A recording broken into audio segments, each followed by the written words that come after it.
నమస్కారం. ఈరోజు మనం నేర్చుకోబోయే అంశం దశావతార హస్తాలు. దశావతారాలు మత్స్యావతారం, కూర్మావతారం, వరాహావతారం, నరసింహావతారం, వామనావతారం, పరశురామావతారం, రామావతారం, కృష్ణావతారం, బుద్ధావతారం, కల్కి అవతారం. మొదటిది మత్స్యావతారం. రెండు చేతులందు అర్ధచంద్రాలను పట్టి ఒకదానిపై ఒకటి ఉంచి ప్రక్కకు చాచి ఉంచటాన్ని మత్స్యావతారం అంటారు. రెండవది కూర్మావతారం. రెండు మృగశీర్ష హస్తాలను ఒకదానిపైన ఒకటి ఉంచి సంపుటంలాగా కలిపి పెట్టిన కూర్మావతారం అంటారు. మూడవది వరాహావతారం. రెండు చేతులందు మృగశీర్ష హస్తాలను పట్టి ఒకదానిపై ఒకటి ఉంచి పెదవులకి దగ్గరగా తెచ్చి కుడికాలు పైకెత్తి పెట్టిన వరాహావతారం అంటారు. నాలుగవది నరసింహావతారం. ఎడమ చేత సింహముఖము మరియు కుడి చేత త్రిపతాక హస్తం పట్టి ఎడమ కాలి పైన కుడికాలుని ఉంచి ఏకపాదంలో ఉంచిన నరసింహావతారం అవుతుంది. ఐదవది వామనావతారం. రెండు చేతులందు ముష్టి హస్తాలను పట్టి ఎడమ చేయి పైనకి కుడి చేయి క్రిందకి ఉంచి కుడి కాలుని పైకి ఎత్తినట్లయితే ఇది వామనావతారము. ఆరవది పరశురామావతారం. ఎడమ చేత అర్ధపతాక హస్తము పట్టి ఆ హస్తములో ఉన్న బొటన వేలిని కుడి చేత పట్టి శిఖరం ఉంచి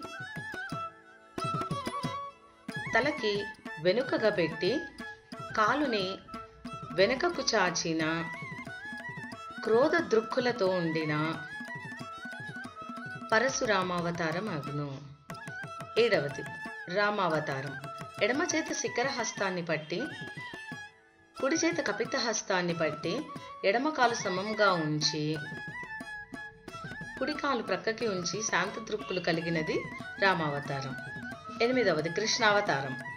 రెండు చేతులందు మృగశీర్ష హస్తాలను పట్టి ఎడమ చేతిని కుడివైపుగా పెదవుల దగ్గరగా ఉంచి కుడి చేతిని కూడా జత కలిపిన కృష్ణావతారం అగును. తొమ్మిదవది బుద్ధావతారం. రెండు చేతులందు అరాళ హస్తాలను పెట్టి ఎడమ చేతిని నాభి దగ్గరగా ఉంచి కుడి చేతిని సమంగా పైన ఉంచిన శాంత దృక్కులు కలిగినది బుద్ధావతారం. కల్కి అవతారం. రెండు చేతులందు త్రిపతాక హస్తములుంచి ఎడమ చేతిని చాచి కుడి చేతిని అధోముఖముగా ఎడమ చేతి పైన ఉంచిన కుడికాలిని పైకి ఎత్తి పెట్టిన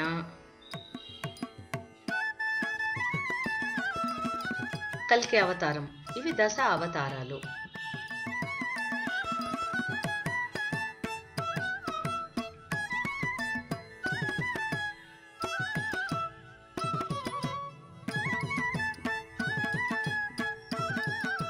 మత్స్యావతారం,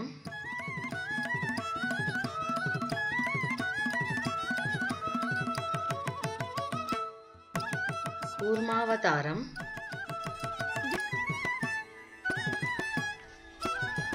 వరాహావతారం,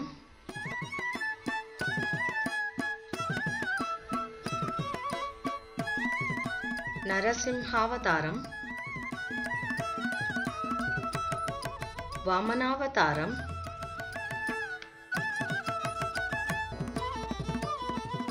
పరశురామావతారం, రామావతారం,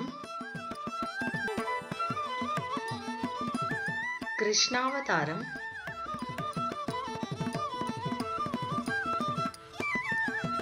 బుద్ధావతారం,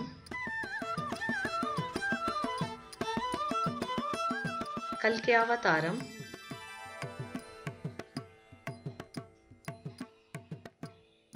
దశ అవతార హస్తాలు.